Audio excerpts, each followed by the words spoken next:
C'est parti. Donc, bienvenue dans cette nouvelle leçon qui est consacrée à l'introduction au Médounéter. On en est à la quatrième séance. Sur cette introduction, j'ai changé un petit peu avec William, Alex tout à l'heure. Et William me disait que, bon, il suit un peu, mais c'est un peu compliqué. Et je conçois que ce soit compliqué, d'autant que euh, ceux qui s'intéresse à ces choses-là, donc au médiumnitaire, il faut des années pour se l'approprier vraiment. Donc je disais quand j'ai démarré cette introduction que il y a des gens qui sont spécialistes de ça, donc les égyptologues, et il faut un doctorat en égyptologie pour se prétendre être égyptologue, quoi. Mais, ce qu'il y a d'intéressant, c'est que les médiumnitaires, c'est comme on l'avait dit, ce sont des, des gravures qui sont transformées plus tard en écrits, un peu plus cursifs, mais des gravures qui datent d'il y a plus de 5000 ans et qui ont été conçues par les Kemtu, nos ancêtres. Et ils ont progressivement construit une structure euh, de langage qui se base sur des dessins, ce qu'ils voyaient autour d'eux. Donc, la prononciation qu'ils mettaient, donc la vocalisation euh, qui était leurs échanges quotidiens, ils ont essayé de le transcrire en images pour que ces images-là renvoient au son qu'ils prononçaient. Et c'est ça toute l'ingéniosité de cet langage-là qu'on appelle les médiumnitaires, qui sont, d'après leur euh, définition, eux-mêmes, ils les appelaient des paroles divines. Parce que leur conception, leur vision du monde, c'était ce qu'il y a autour d'eux et au-delà. Donc le cosmos, voire même l'invisible. Donc tout ce qui est dans la nature, dans le cosmos et l'au-delà, pouvait être transcrit sous forme de dessins, d'objets, etc.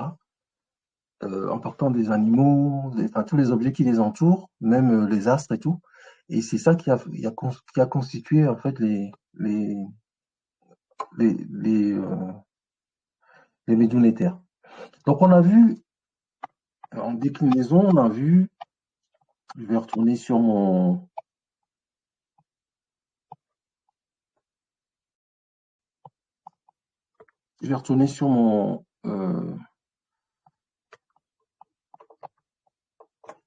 support rapidement. On a vu la définition des médiumnitaires, qui l'avait décrit, Champollion. On a vu l'évolution de la langue. On a vu que c'était des images figuratives. Je fais un petit rappel comme ça, toujours c'est intéressant. Comment s'orienter les médiumnitaires dans l'espace. Et il faut savoir que nos anciens Égyptiens, nos anciens, c'est les seuls qui ont une vision, je dirais, assez périphérique au niveau de la lecture. C'est-à-dire qu'on pouvait lire les hiéroglyphes de gauche vers la droite, comme on l'a là à l'écran, de gauche vers la droite. Et pour lire de gauche vers la droite, dans ce cas précis, on allant à la rencontre des êtres animés. Vous voyez sur l'écran là, euh, les dessins, les animaux, les hommes, etc., sont orientés dans le même sens. Donc, pour lire, on va aller à la rencontre des gens. Donc, on peut lire de gauche à droite, on peut lire de droite à gauche, on peut lire de gauche à droite, de haut en bas, on peut lire de droite à gauche, de haut en bas. D'accord? Donc, ça, pour reconnaître la façon dont on lit, il suffit de regarder les êtres animés. On a parlé de la règle de calibrage, c'est-à-dire que pour une raison d'harmonisation, d'harmonie, les anciens égyptiens, et puis l'harmonie, ça renvoie à la maths, hein, tout ce qui est harmonieux, justice, etc. Ils étaient vraiment focus là-dessus. Donc, ils représentaient les animaux, les objets, etc., selon les mêmes proportions. Sauf si euh, il y avait des stèles où on parlait des rois ou des divinités, eux, on les mettait au-dessus. Donc, leurs proportions étaient différentes, comme on le voit sur cet écran-là.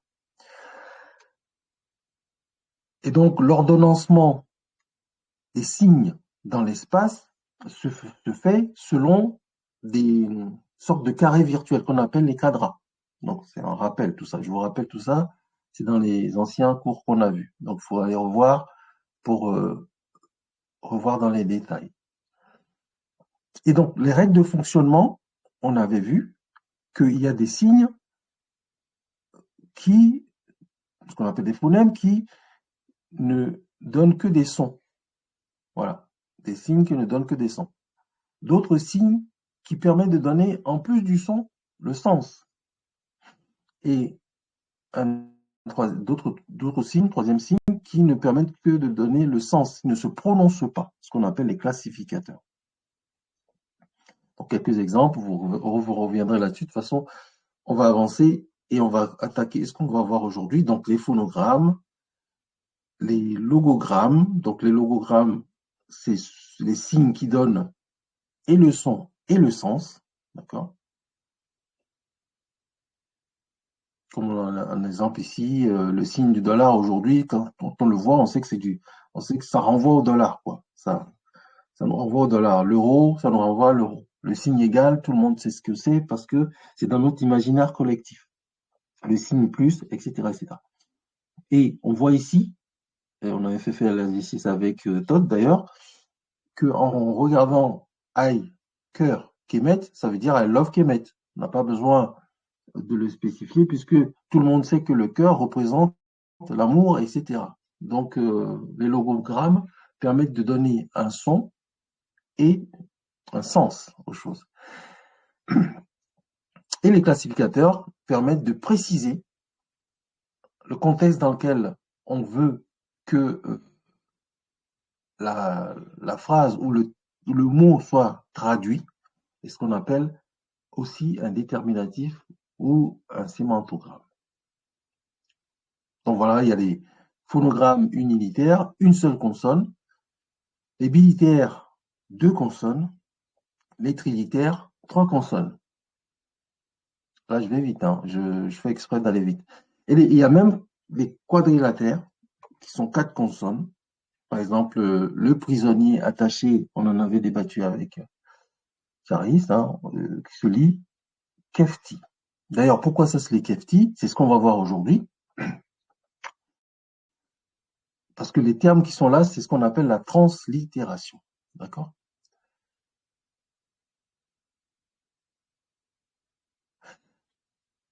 Par rapport au son, toujours, les phonogrammes, on a vu qu'ils fonctionnaient selon le principe du rébus.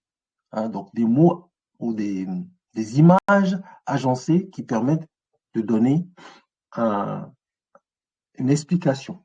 D'accord? Donc là, on a péri, sortir, ou pérette, le fruit, la graine, et les déterminatifs qui sont le pied en mouvement ici permettent de se rendre compte que c'est un mot qui fait référence à du mouvement. Et ici, on a les graines et la charrue qui renvoie à l'agriculture. Donc, par classificateur, vous rentrez progressivement dans l'imaginaire des anciens égyptiens et la façon dont ils fonctionnaient. D'accord.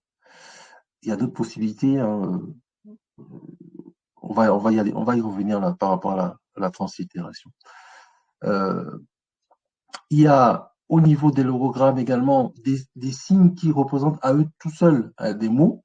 Par exemple, on a le signe, le rond avec un point à l'intérieur que l'on connaît maintenant, qui est Ra. Il y a Tchebout, c'est-à-dire les sandales que vous voyez là. Et il y a d'autres qu'on appelle des signes qui représentent des icônes, c'est-à-dire c'est une icône, et il y a des signes qui donnent des indices. Par exemple, il y a des choses qu'on ne peut pas représenter. Par exemple, le vent, on ne peut pas le représenter. On le sent, on l'entend, etc., mais on ne peut pas le représenter. Et les anciens égyptiens, qu'est-ce qu'ils ont fait pour représenter le vent, pour donner un indice, pour dire qu'ils parlent du vent, là, c'est ils dessinent là un voile gonflé. Donc, le voile gonflé, c'est, on représente l'effet du vent euh, par le fait que le voile soit gonflé. C'est ce qu'on appelle représenter l'effet par la cause. D'accord? On représente le vent par le voile gonflé. Donc, le fait que le voile soit gonflé, c'est le vent qui cause le gonflage du voile. Donc, on représente l'effet de gonflement par le vent. Donc, c'est ce qui permet donc de savoir qu'on parle du vent. Hein. Et ça s'appelle Chao en égyptien. Et puis il y a d'autres signes, celui-là on le connaît très bien, le dernier, c'est le signe Ankh, on en reparlera, qui est un symbole. Donc voilà, je passe un petit peu et je vais aller directement aujourd'hui sur ce qu'on va voir aujourd'hui. Donc on était arrêté là, je crois, la dernière fois, hein, au niveau des classificateurs qui donnent du sens. Et le terme que vous voyez ici, qui s'appelle Neb, maître, c'est une sorte de calebasse, hein, qui s'appelle Neb, mais le déterminatif qui est à côté, qui est une divinité, un homme accroupi avec sa barbe cérémonielle, hein, renvoie au fait que ce Neb-là, c'est pas n'importe quel Neb, c'est soit le pharaon, soit c'est Dieu. Sens de pharaon ou Dieu. Donc lorsqu'on associe un déterminatif du divin ou celui du pharaon à ce signe précisément, cela relève du caractère divin du maître. D'accord? Un autre exemple là, vous voyez que le faucon qui est sur son piédestal là, c'est la divinité. Ce qui représente une divinité, notamment c'est Horus.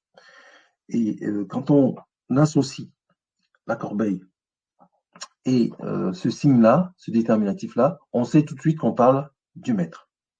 Donc voilà un petit résumé de tout ce qu'on a vu sur les dernières leçons. Donc, je suis passé vite, mais ça m'a permis de faire un petit rappel pour ceux qui n'étaient pas là ou ceux qui avaient du mal à comprendre les choses. Mais de toute façon, il faudra y revenir, relire, pour s'imprégner des choses si vous êtes intéressé. Donc aujourd'hui, est-ce que ça va? Dites-moi si ça va. Hein. Tout le monde suit, ça va?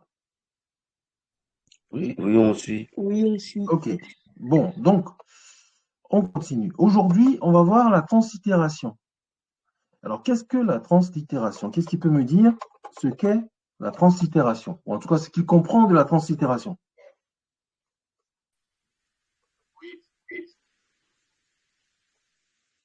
Oui? Alors, quelqu'un voulait parler, j'ai pas entendu.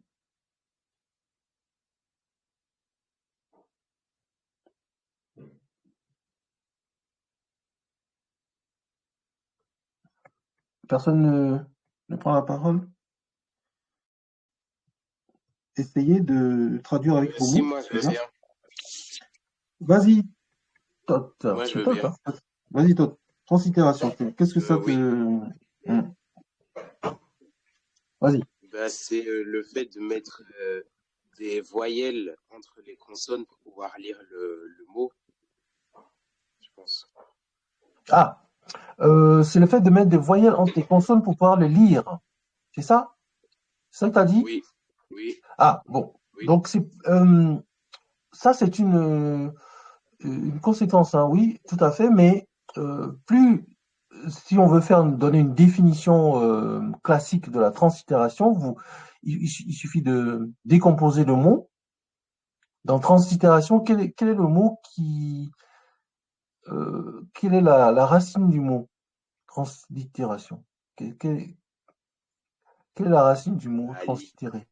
littération littéraire, peut-être, je sais pas. D'accord, il y a littéraire, mais quoi d'autre?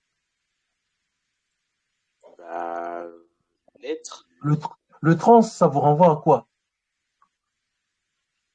euh, À quel verbe?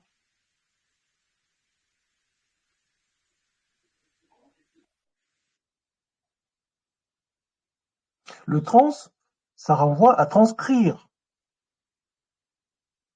Le verbe transcrire, c'est-à-dire reporter. Hmm? Reporter des signes ou des voyelles ou des consonnes, etc. Retranscrire. Donc, de toute façon, on va peut-être aller le voir. Ça va nous permettre de. Attendez, on va aller sur Wikipédia. Je crois que ça va nous permettre de voir translittération. Qu'est-ce que ça veut dire?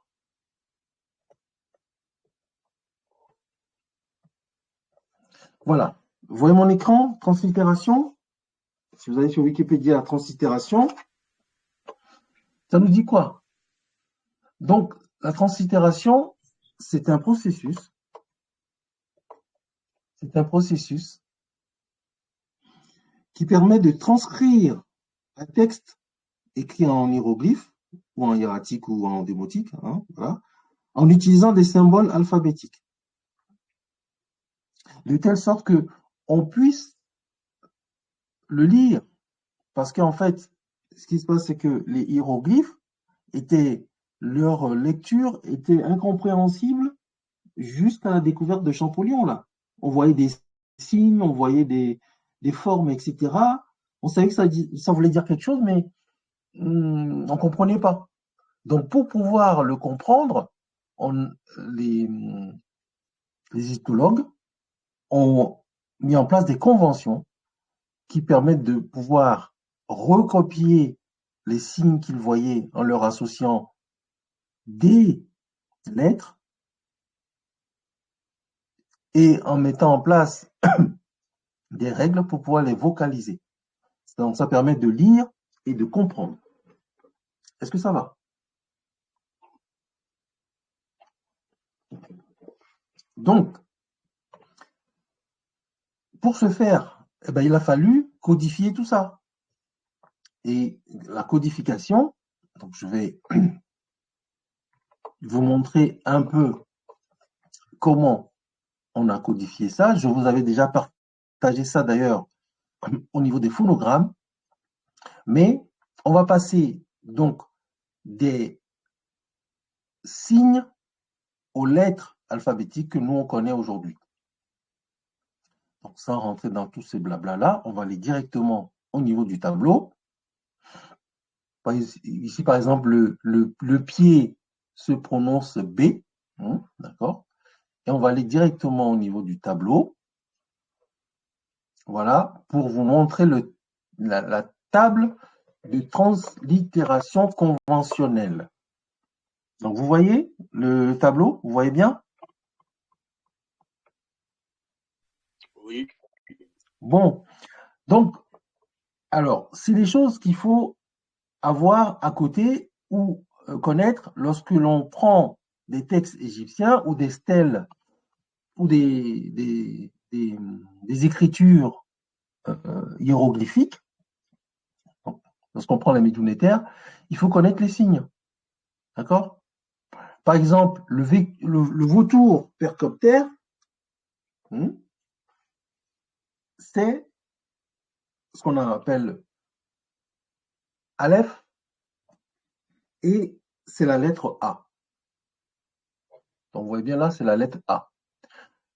Il y a plusieurs chercheurs qui ont travaillé sur cette translittération et chacun y est allé de sa notification. Et celui qui est le plus utilisé par les égyptologues, enfin, ça dépend des égyptologues, mais celui qui revient souvent, c'est Gardiner.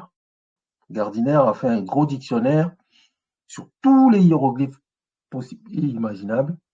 Et le dictionnaire de Gardiner, qui date de 1957, est l'un des plus utilisés. D'accord? Et donc, vous verrez en translittération que le vautour, c'est la lettre A. Ainsi de suite. Alors, celui qui suit, c'est le roseau fleuri, qui a une sorte de feuille. Vous voyez que c'est la lettre I. Le double roseau, c'est la lettre Y.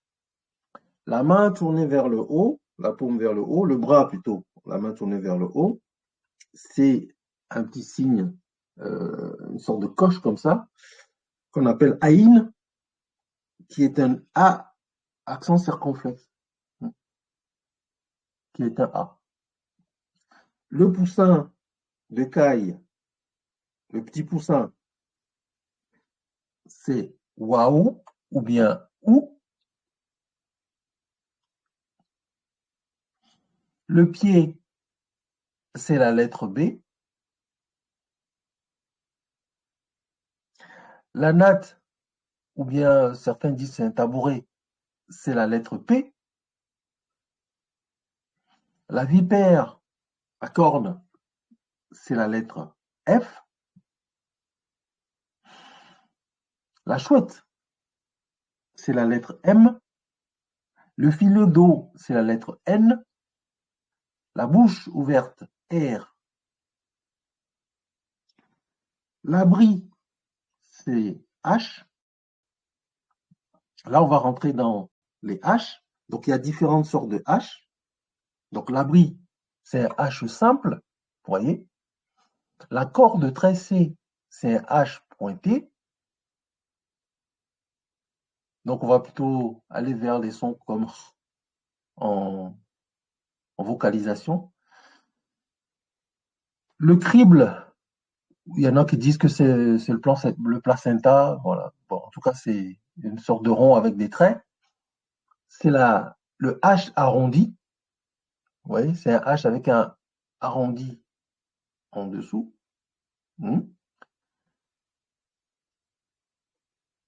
L'enveloppe fœtale d'une vache, le pis de la vache, on voit un petit peu mal, mais c'est une sorte de pis de vache avec des tétons. Hein.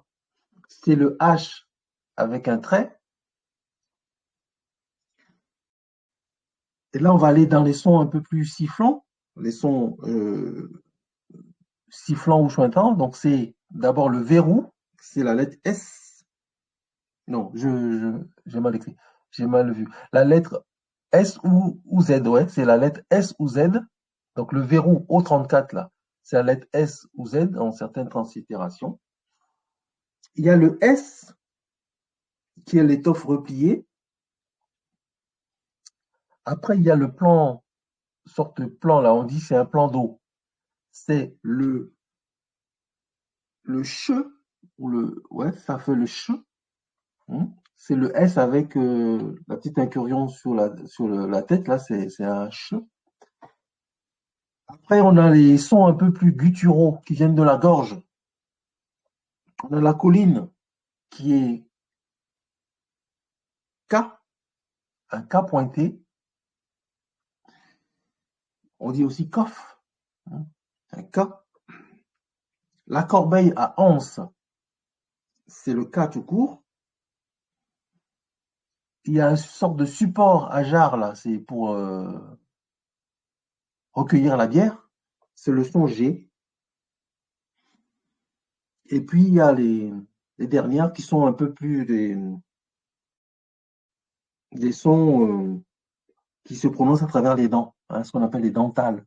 Il y a le pain, qu'on connaît très bien puisque ça représente le féminin, c'est la lettre T.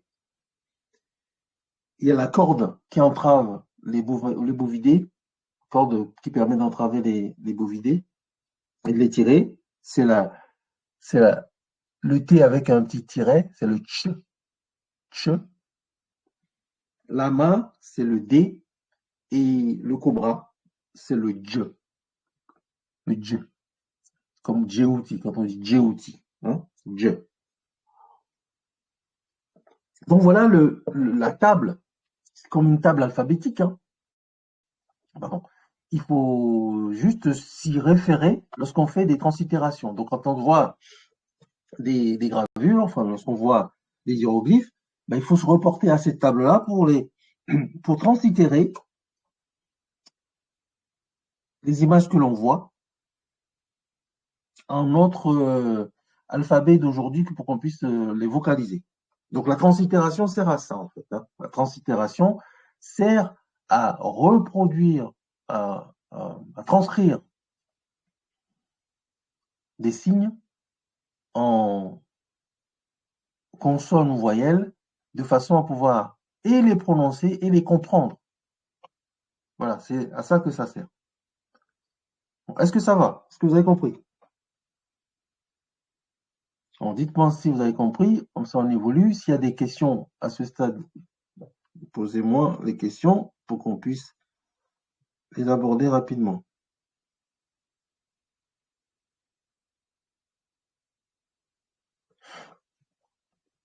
Ça va? Est-ce que vous avez compris?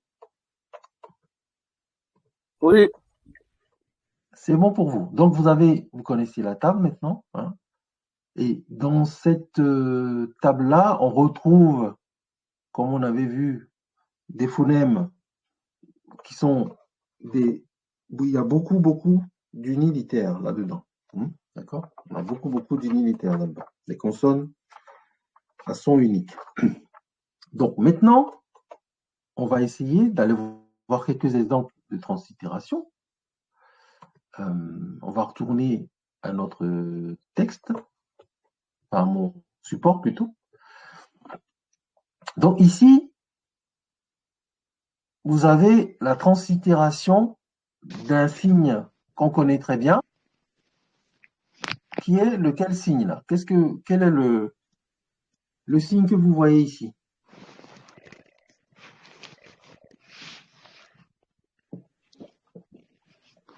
Qu'est-ce qu'il voit? Et comment ça se translitère?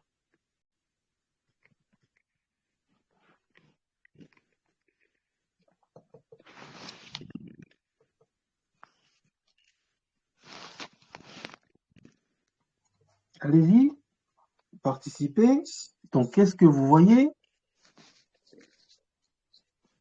Un scarabée? Un scarabée. Donc, le scarabée se translittère comment? Képéré? Alors, Képère? ok. Donc, tu dis képéré, mais tu as rectifié, tu as dit képère. Pourquoi? Parce que tu as déjà certainement entendu parler de képère. D'accord? C'est ça. Tu as vu. Bon, ça, c'est les képères. Mais vous voyez il y a quelques contraintes quand même. C'est quand, dans les textes, vous allez voir que des fois, on connaît le signe, mais on renforce par un autre signe pour bien faire comprendre que c'est de ça, c'est de ce son-là que l'on veut parler. C'est-à-dire que sur la deuxième graphie, là, vous voyez bien qu'épère avec la bouche ouverte. On a vu tout à l'heure que la bouche ouverte, c'était un R. D'accord? Mais pour le prononcer, tu vas pas prononcer le R deux fois. Donc c'est une règle. Il suffit de prononcer qu'épère parce qu'on sait que en voyant le R qui suit, le son qui doit sortir, c'est R. Est-ce que vous comprenez ce que je suis en train de dire? On n'a pas Oui. besoin de doubler le R. Donc voilà. Et on peut l'écrire d'une autre façon. Si on veut faire l'exercice tout de suite là, on va retourner vous gardez les trois signes que vous avez là. Vous avez ici le rond avec les traits, on appelle le triple ou bien en tout cas le placenta pour certains. Vous avez ici le tabouret ou bien la natte, et vous avez la bouche ouverte. Donc, on va aller tout de suite là faire l'exercice ensemble. Donc, on va essayer de repérer ces trois. Alors, ici, on a le H arrondi, c'est ce qu'on a, ce H arrondi là, c'est écrit KH, le K. Vous avez la natte, si je remonte un peu, c'est P, et vous avez la natte ici, c'est P, Q3, P, et vous avez la bouche qui est R.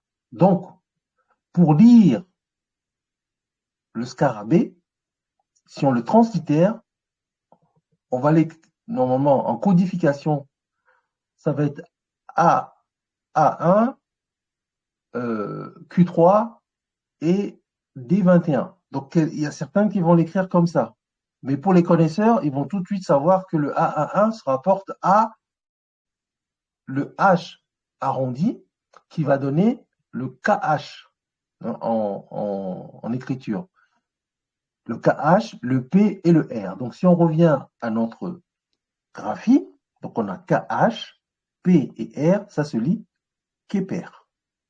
Donc, ça, c'est une des premières règles, une des premières contraintes lorsqu'on transdicère. On ne double pas les sons qui permettent juste de préciser qu'on est en train de lire le mot.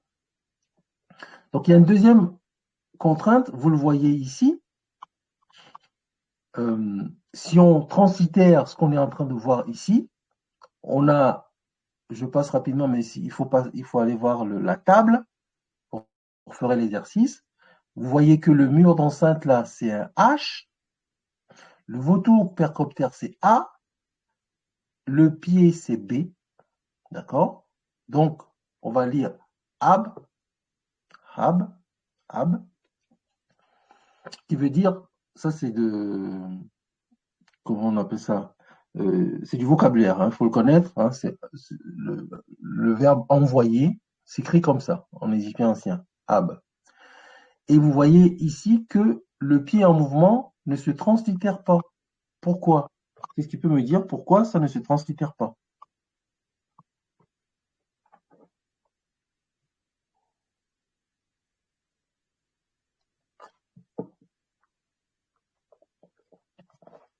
Pourquoi? Vous pouvez répéter la question? Alors, ici, on voit le mot ab, enfin, le verbe ab, qui veut dire envoyer. D'accord? Et qui se translitère H, A, B. Donc, si on retourne à la table, vous avez H, c'est le mur d'enceinte. Le vautour percoptère, c'est A. Et le pied, c'est B. Donc, ça se lit ab. Mais, je vous dis que le dernier signe, qui est le pied en mouvement, ne se translitère pas. Pourquoi? Il ne se translitère pas parce que c'est un classificateur, donc il renvoie seulement à un sens, mais pas à un son. Très bien. C'est très, très bien. Exactement. On a vu que les déterminatifs, les classificateurs, ne se prononcent pas et ne s'écrivent pas. Donc, d'office, en translittération, on va perdre cette information, mais on le garde en tête parce que c'est ce qui nous permet de contextualiser. D'accord? Donc, tu as très bien résumé le truc, Todd. C'est exactement ça. Donc, c'est une des contraintes de la translittération, mais il faut le savoir. Donc, on ne va pas le noter, mais on sait à quoi ça renvoie. Et en l'espèce, ici, il y a du mouvement. Donc, le verbe ab s'écrit comme ça. D'accord? Bon.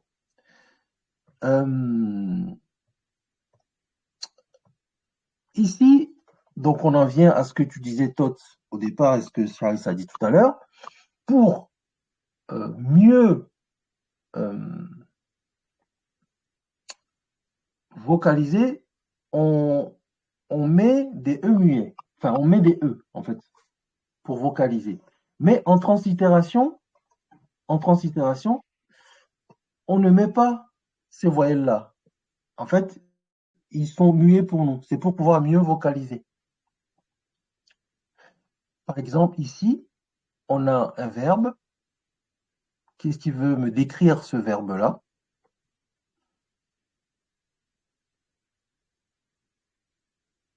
Donc, qu'est-ce qui veut me décrire ce verbe-là? Essayez de me décrire le verbe. Qu'est-ce que vous voyez à l'écran? C'est Jem. Oui, mais alors, donc, décris-moi ce que tu vois et les.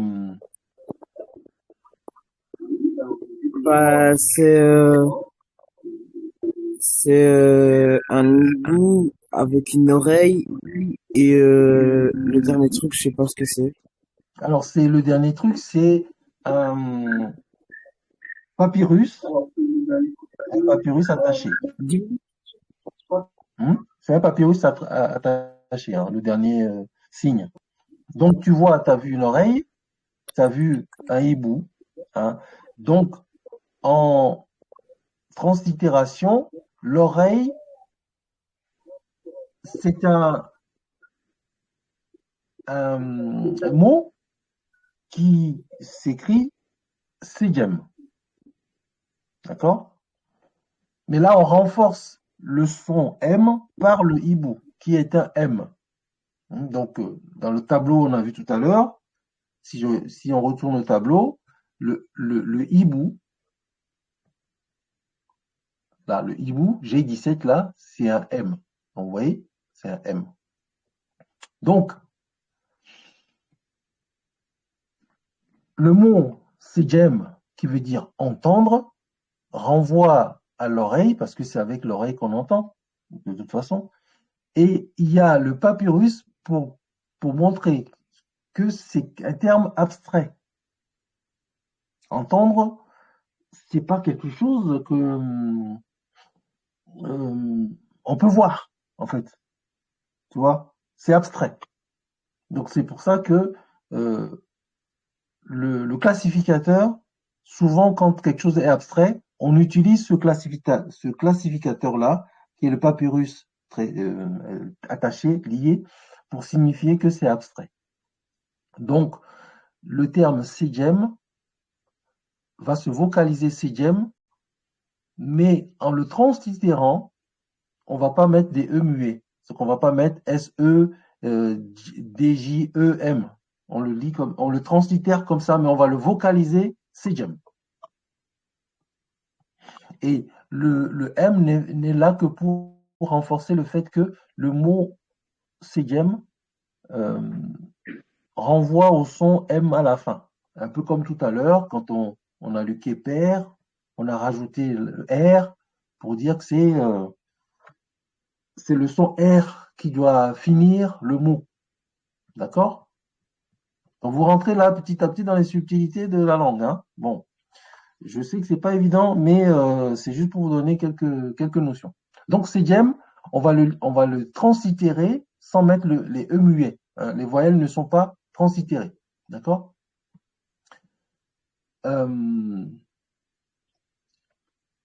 Après, dans la translittération, il y a des mutations phonétiques.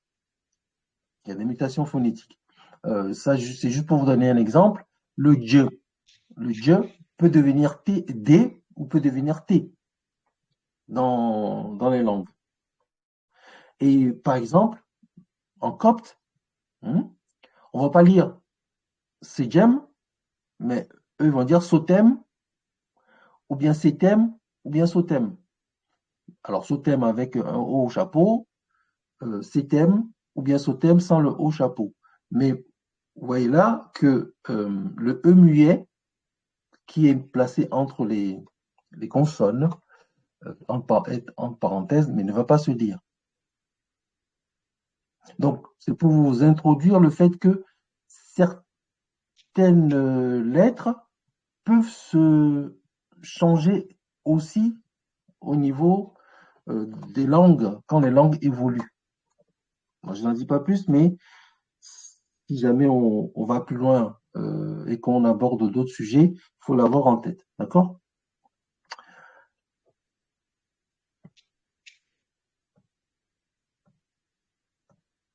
Alors, ici, dans la translittération toujours, il y a des variations au niveau du son, hein, qui sont pas forcément prises en compte. Par exemple, ici, vous avez un mot qui va se lire.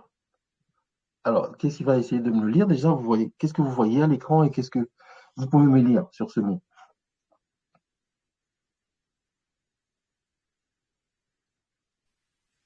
Moi, je vais essayer. Alors, décris-moi d'abord la première scène, tout ce que tu vois sur la scène, et essaie de transiter. Vas-y.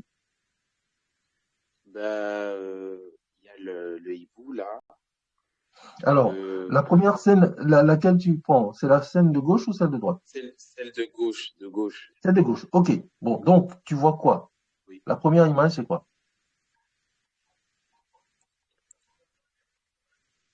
Il y a, je sais pas trop ce que c'est, un oiseau avec un long bec là. Alors, un oiseau avec un long bec, Oui. oui, ça te renvoie à quoi?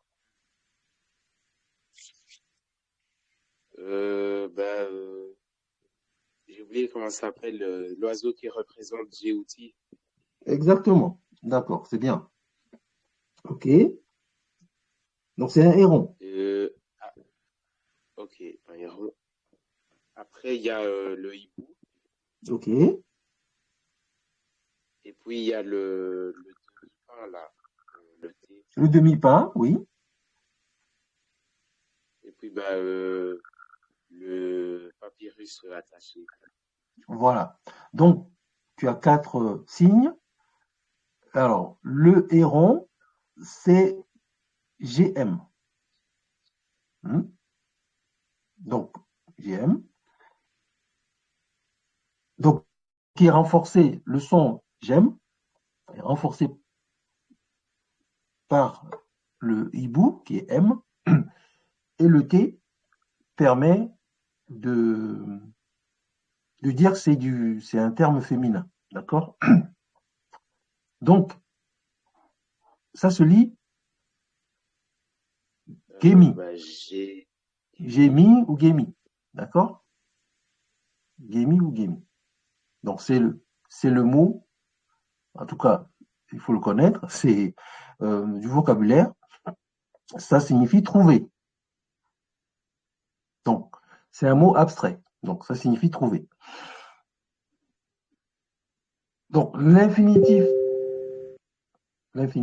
féminin est translittéré par le T qui est à la fin, ici. Donc, le même mot, Gémi, peut s'écrire Gémi, sans le T, ou Gémi avec un T. Mais lorsque tu vas translittérer, lorsque tu vas avoir T, eh bien, tu vas rajouter le T dans la translittération, tout simplement. Mais ça va se lire Gémi quand même, et non pas Gémite. Tu vois? Est-ce que ça va? Oui, ça va. Ok. Donc, on évolue. Les autres, dites-moi si il y a des choses qui vous interpellent, hein, parce que on va vite.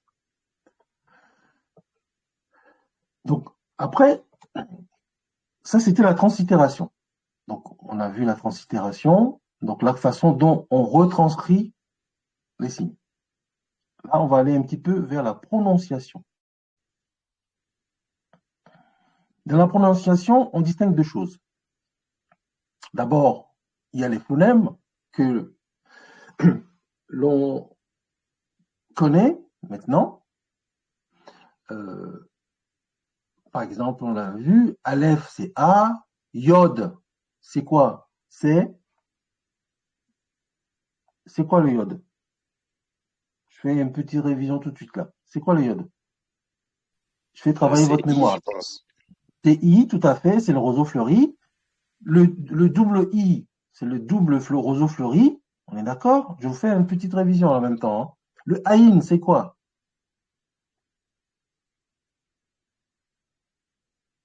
vous rappelez pas, je passe. Le waouh, c'est quoi? C'est le poussin, non? Le poussin, très bien. Le B, c'est quoi le B? La jambe. La jambe, tout à fait. Le P, C'est un rectangle, mais je sais plus trop ce que ouais, c'était. un rectangle, très bien. La natte. Le F,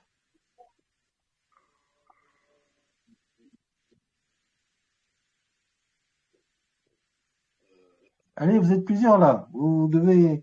Le F, ça rappelle à quoi? Ça envoie quoi?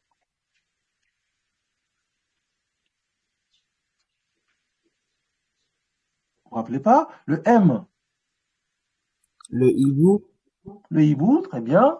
Le N, La vaguelette d'eau, là. le filet d'eau, tout à fait. Le R, la bouche, la bouche. Donc c'est très bien. On vient de faire une petite révision là. A, I, Y, A, avec la main, le bras avec la main ouverte. C'est le Aïn, ça. Le Waouh, le Waouh, Wow. c'est le poussin. D'accord? B, on a vu la jambe. P, la natte. F, c'est la vipère cornue. F. D'ailleurs, vous voyez le, le dessin F avec le truc cornu, c'est ce qui va devenir F quand on va le retourner. Vous voyez comment on est arrivé progressivement à l'alphabet aussi. Hein? La vipère cornue, là. Quand on le dessine comme ça et qu'on fait la corne, quand on tourne la vipère cornue, ça devient F. D'accord? M, c'est le hibou. N, le filet d'eau, qui, avec le temps, s'est réduit, réduit, réduit. D'accord? Le R, la bouche qui fait ro, ro, ro, ro, ro. Donc, voilà. Donc, en prononciation, les phonèmes, eh ben, il faut les connaître et savoir les prononcer. Mais c'est des fois par mimétisme que les signes renvoient au son que l'on prononce. Donc, il faut juste connaître l'alphabet hiéroglyphique, on va dire. Donc, et pour prononcer correctement, on insère des voyelles pour aider à la lecture. Donc, on en parlait depuis le début de la séance d'aujourd'hui. Alors, règle de base. Donc, quand les phonèmes sont isolés, par exemple, quand tu as M, N, R isolé, pour le prononcer, tu mets juste un E muet devant, quoi. Ça fait M. C'est comme tu prononces pas EM, mais c'est comme si tu prononçais EM. M, N, R. Donc, pour translittérer, on ne met pas les voyelles, mais pour le prononcer, on met les voyelles imaginaires. Donc, M se lit M, N se lit N, R se lit R. D'accord? Ça, c'est simple. Bon, vous voyez, et même dans votre prononciation, ça ne doit pas être très compliqué, ça. Mais, alors, c'est là où c'est un peu plus intéressant. Lorsqu'on va vers des bilitaires, des trilitaires, des quadrilitaires, lorsqu'on va vers des plurilitaires, on insère un E muet entre les consonnes, mais il faut savoir exactement où on l'insère. Tout à l'heure, quand on a dit, Charisse a prononcé Képer, elle a dans un premier temps elle a dit Képéré. Mais c'est repris tout de suite en disant Képer. Donc, le E muet n'est pas à la fin du mot, mais il doit être placé entre les consonnes. Notamment là, on a le signe d'une enceinte, c'est la maison, qui se dit père. Parce qu'on place le E muet entre le P et le R. Mais quand on va le translittérer, on va pas mettre le E. Ça va s'écrire PR, mais quand on va le lire, on va dire père. D'accord? On ne va pas dire et père, on ne va pas mettre le E muet avant et entre les consonnes. On ne va pas dire et près non plus, ou près. Vous voyez? Là, vous avez compris, c'est assez simple. On met le E muet entre les consonnes. Et père, père, notamment père, c'est la maison.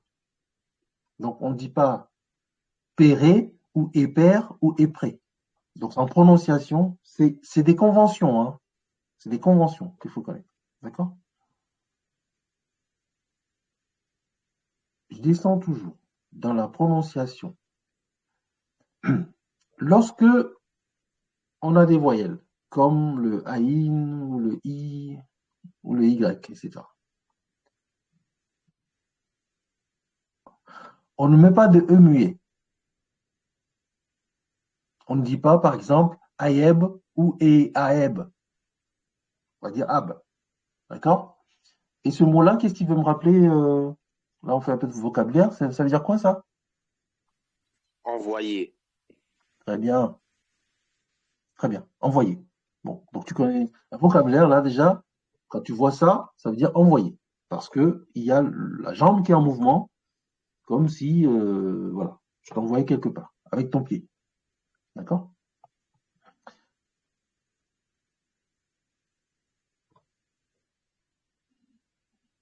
Un autre exemple.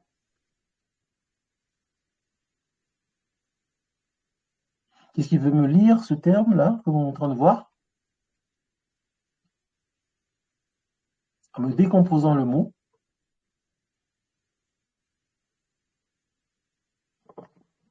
Allez-y. C'est simple, normalement.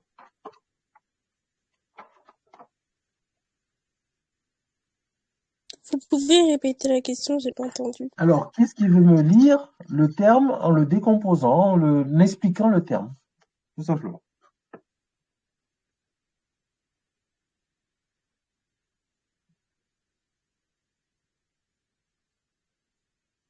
D'abord, qu'est-ce que vous voyez et comment c'est translittéré? Quel est le signe qui représente quoi? Et qu'est-ce que ça veut dire? Puisqu'on a déjà vu ce mot. C'est pour ça que j'ai mis un point d'interrogation. En même temps, j'essaie de vous faire des petits exercices pour faire travailler votre mémoire. Donc, qui est-ce qui veut me décrire ce mot?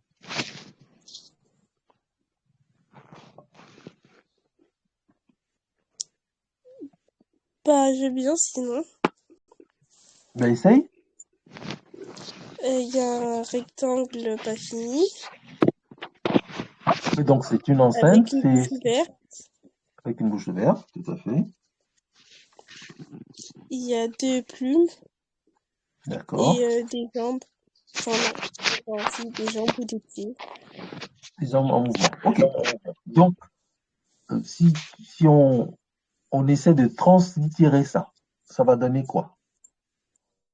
Qu'est-ce qui donne quoi dans le texte du bas, là? Donc, le mur d'enceinte, là, ça donne quoi? P,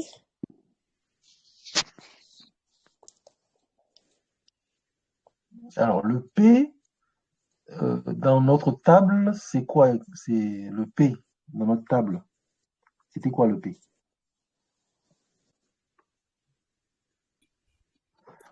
Tu vois, c'est là où il faut utiliser sa table. Donc, C'est une maison.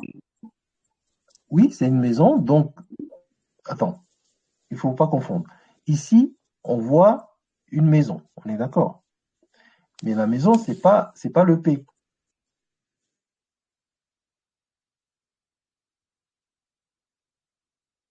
Le c'est P, tout le mot? c'est... C'est tout le mot? Alors, pas exactement. La maison, c'est quelle consonne? C'est un bilitaire, là, la maison.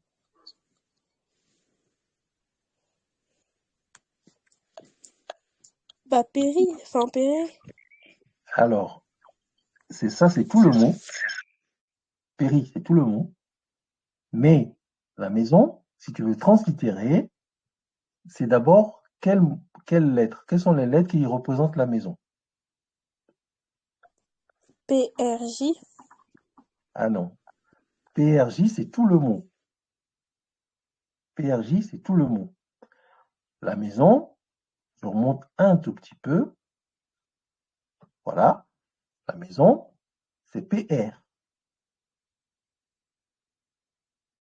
Tu vois ici? Oui. La maison, c'est PR. D'accord? Donc, on va le lire père, en mettant un E muet entre deux. Mais pour le translittérer, ici, je reviens à mon texte. La maison, c'est PR.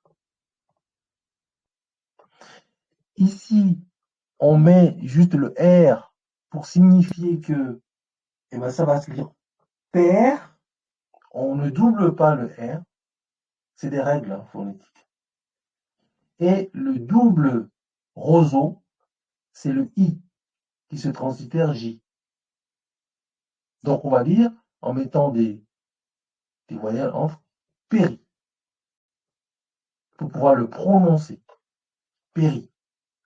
Parce que le P, je vous rappelle le tableau, je renvoie au tableau, le P, c'est le tabouret.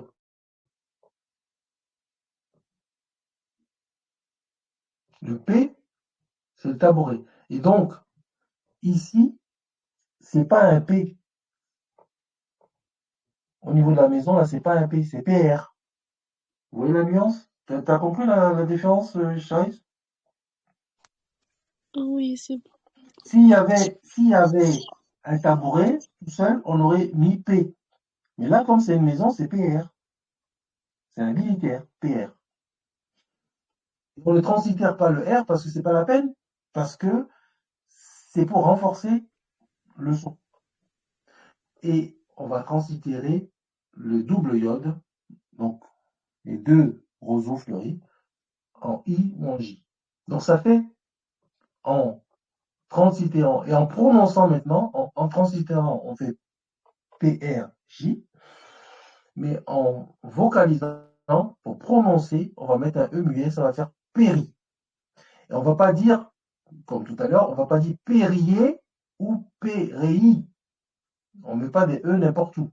On met des E juste entre les deux consonnes quand c'est des bilitaires, des trilitaires, etc. Mais c'est des trucs qu'il faut juste faire et après ça vient. Donc c'est des exercices qu'il faut faire, ça vient. Et donc ce terme-là, ça veut dire quoi? Si vous vous rappelez, qu'est-ce qu'il peut me dire? Péri, ce que ça veut dire?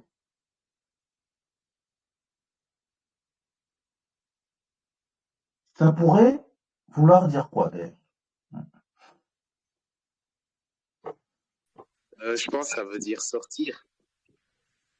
Eh bien, t'as très bien, tu te rappelles bien, ça veut dire sortir.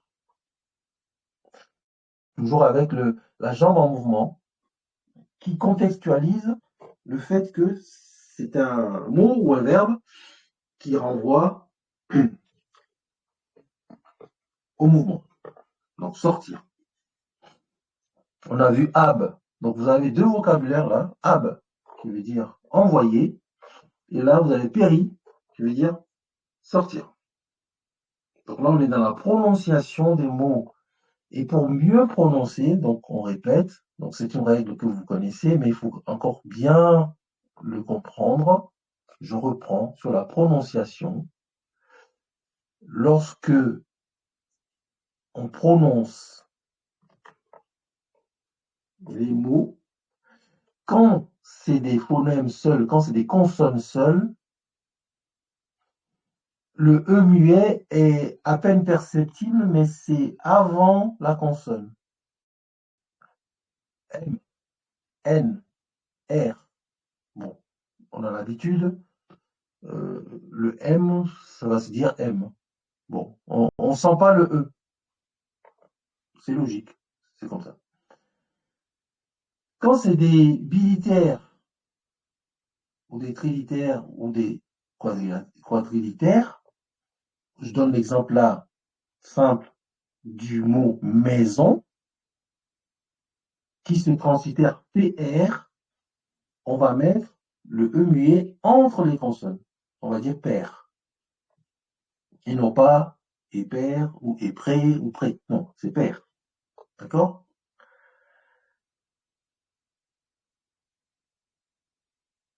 Quand c'est des voyelles,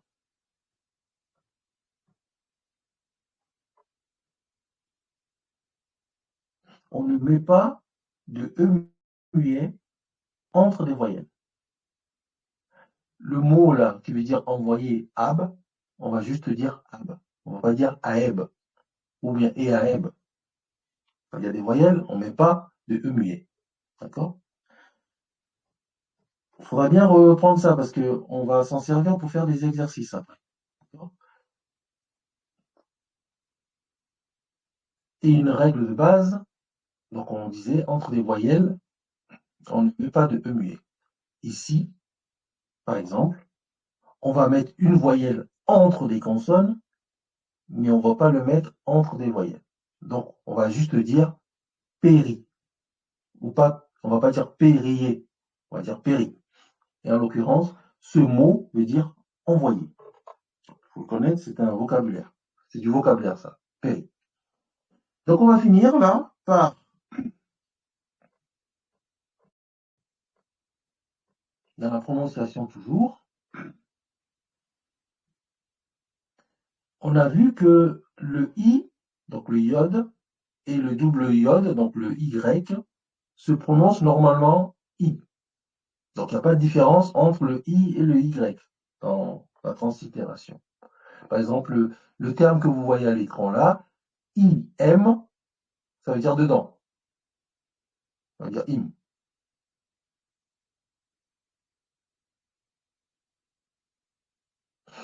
Mais en début de mot, donc le I et le Y sont parfois transformés en consonnes.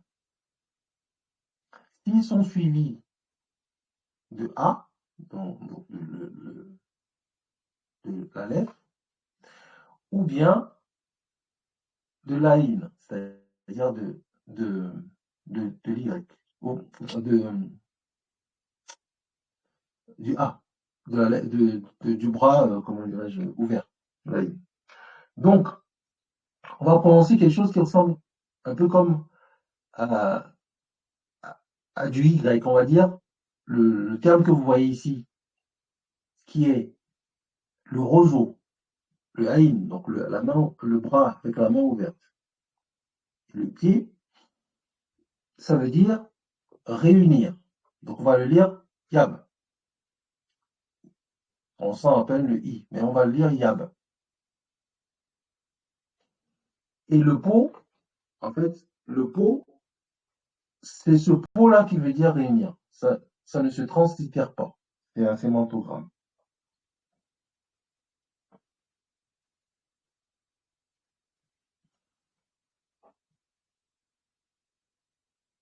Donc là, le mot yab, qui signifie réunir, s'écrit avec un i, et comme il est suivi d'un a, donc le haïn, il va se lire yab.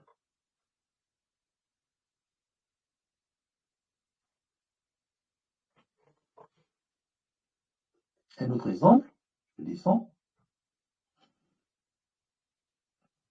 Le waouh, le son ou. Dans le son ou, le waouh, en français, il faut ajouter un e muet lorsque ce caractère se compose avec une autre consonne ou avec autre chose. Par exemple, ici, vous avez le lapin qui est un, mais on dit un.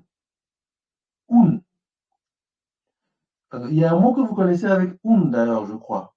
Qu'est-ce qui veut me le rappeler? Un. Je crois que toi, tu connais ça, ce mot. On dit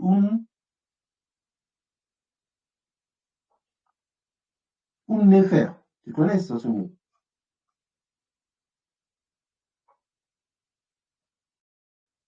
Unnefer. C'est-à-dire le parfait. Le parfait, en parlant d'Osiris. Donc, le là, on met un E muet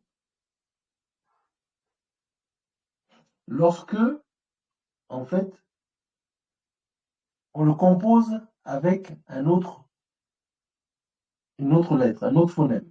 En l'occurrence, ici, un peu comme tout à l'heure, on a dit képer. Ici, le on le renforce juste avec le phonème N pour signifier que c'est le son qu'on doit sortir. Mais il y a dedans un E muet pour bien le prononcer. On dit D'accord? Et dans le mot qui est en dessous là, qui veut dire, alors qu'est-ce qu'il veut essayer de me le lire en le décrivant, ce mot? On va terminer par ça. Qu'est-ce qu'il veut Moi, je veux bien. Vas-y. Richard, décris-moi tous les signes et lis-moi le mot. Bah, d'abord, il y a le roseau, là, donc le I. Oui. Après, il y a le vautour, c'est comment? Percoptère. Percoptère. Oui, le vautour. Le A. Oui. Après, il y a le poussin, le OU, du coup. Oui. Et puis, le dernier, je sais pas ce que c'est. Il y a deux traits obliques. C'est un I, c'est un Y en fait, c'est un I. Ce signe-là, c'est un I. D'accord? Ok. Et le déterminatif, bah, c'est le vieux monsieur, quoi. voilà. Et donc, le mot, c'est Yaoui. voilà. Qui veut dire devenir Dieu. Voilà. Ici, c'est un cas particulier où il y a presque toutes les voyelles. Le I, le A, le OU, le Y. Donc, c'est assez particulier comme mot. Il y a le yod, il y a le aleph, il y a le waouh, il y a le double yod, donc le Y. Et ça se prononcera Yaoui. Yaoui. Vieux, devenir vieux. Donc, voilà quelques règles de translittération et de prononciation. Donc, il faut y revenir. Je vous invite à revoir le cours posément, à le réécouter. Parce qu'il y a des règles de base qui sont là et qui vous permettent de, quand vous translittérez des hiéroglyphes, de pouvoir les prononcer et surtout de les comprendre. Voilà. Donc, pour prononcer, il faut bien placer les voyelles là où il faut pour pouvoir bien les prononcer. Mais alors, ça, c'est dans le cadre de l'égyptologie classique, des conventions égyptologiques. Moi, j'apprends les hiéroglyphes surtout pour faire une incursion plutôt dans les langues négro-africaines. Et c'est pas exactement la même chose. Je vais vous parler un petit peu des travaux de Dibon Mbok, qui lui part des hiéroglyphes en passant par le copte et il retrouve dans nos langues négro-africaines des sons, des prononciations qui sont différents. Mais bon, ça c'est un autre chapitre. Mais en tout cas, pour aborder les hiéroglyphes, allons sur du conventionnel.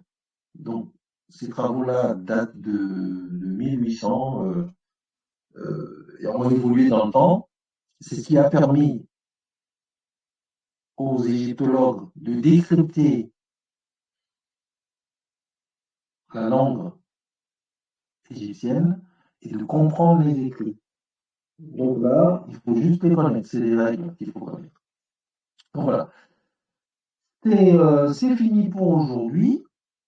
La prochaine fois, je crois qu'on va juste continuer un petit peu pour ne pas terminer cette introduction en queue de poisson, on va revenir un petit peu sur, là on a vu les translittérations, on a vu les prononciations, on va revenir un petit peu sur le logogramme, hein, rapidement. On va aborder la façon dont les logogrammes se forment, notamment en parlant des métaphores, hein. Et on va parler un petit peu des règles de complément phonétique, c'est-à-dire que quels sont les, les signes que l'on met dans les mots pour bien compléter, le mot et pour pouvoir bien le lire, comme ici quand on dit qu'est père et qu'on met le scarabée avec le R, on sait qu'on va le lire qu'est père. Ou tout à l'heure quand on a vu aussi le mot père, péri, on a rajouté le R pour renforcer le fait que on veut bien sortir le son R, et puis on va finir par quelques classificateurs importants. Et voilà, donc on finira la semaine prochaine sur les hiéroglyphes, en espérant vous avoir donné l'essentiel. Parce qu'il y a énormément de choses à faire, on pourra pas l'aborder. Donc on finira la semaine prochaine, et la semaine d'après, on fera quelques exercices pratiques à partir de certains thèmes pour essayer de d'écrire ou de translittérer les noms de rois ou des phrases, des petites phrases. D'accord? Parce que là, je vous ai passé les articles, comment on lit le présent, comment on fait les conjugaisons, tout ça c'est un peu plus compliqué. Bon, voilà. Donc j'espère que ça a été pour vous aujourd'hui, euh, que vous avez compris ce qu'on a fait. Sinon, retournez voir les cours et puis bon voilà, donc je vous souhaite un bon dimanche, à moins que quelqu'un ait un mot à dire pour conclure la séance.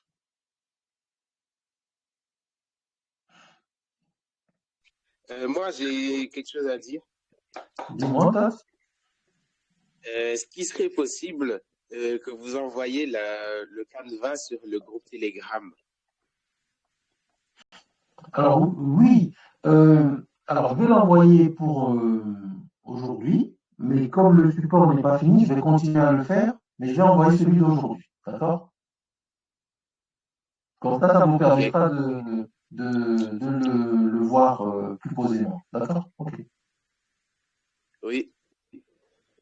Donc je le mettrai dans le groupe Telegram tout à l'heure, mais je vais, puisque il y a encore un dernier module, enfin une dernière séance, j'ai pas fini, donc je vais continuer à alimenter, quitte à le repartager une dernière fois quand on aura tout fini.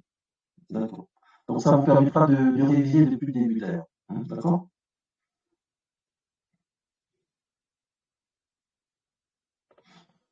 D'autres choses, d'autres points, d'autres remarques? Est-ce que c'était facile, difficile, très difficile? Donnez-moi une sorte d'appréciation à chaud là comme ça. Comment vous. C'était plutôt compliqué à comprendre. D'accord, Mais sinon, j'ai compris dans la forme. c'était compliqué, d'accord. Et alors, qui d'autre veut me donner son retour, son point de vue? Moi, j'ai trouvé ça très intéressant comme le cours d'avant. Du coup, voilà, j'ai bien aimé. Et en compréhension? Ça a été. D'accord. Ok. Adéwalé? Moi, j'ai bien compris. D'accord. Et est-ce que vous prenez le temps quand même, parce que en fait c'est des choses, comme je dis, c'est apprendre une langue, hein.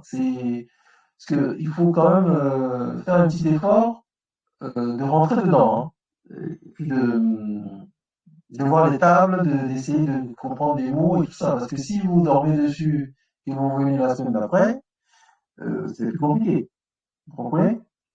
Donc, euh, des règles, il faut les apprendre, hein, comme vous allez à l'école, il faut apprendre certaines règles pour comprendre des choses, faut faire un petit effort, hein, pour rentrer dedans. Sinon, c'est encore plus compliqué. D'accord? Et Alex, alors, Alex?